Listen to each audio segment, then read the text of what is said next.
Hello friends, welcome to Amazing Techno Tutorials. My name is Abhishek. Friends, in today's video we are going to create CSS hover effect on social media icons. See, this is the CSS hover effect we are going to create today.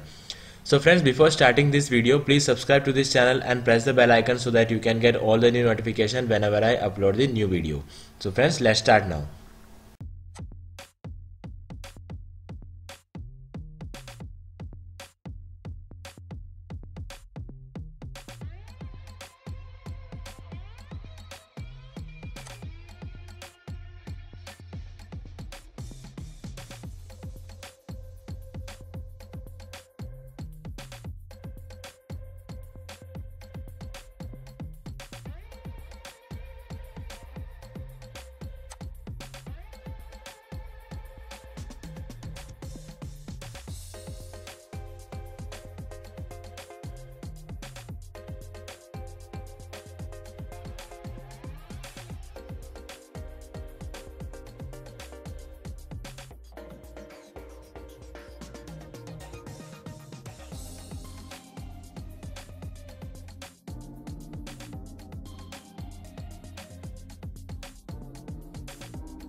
So friends, I hope you like this video, and if you really like this video, then please give a like and do share this video if possible, and please don't forget to subscribe this channel and press the bell icon so that you can get all the new notification whenever I upload a new video. So friends, that's all for today. Thank you for watching.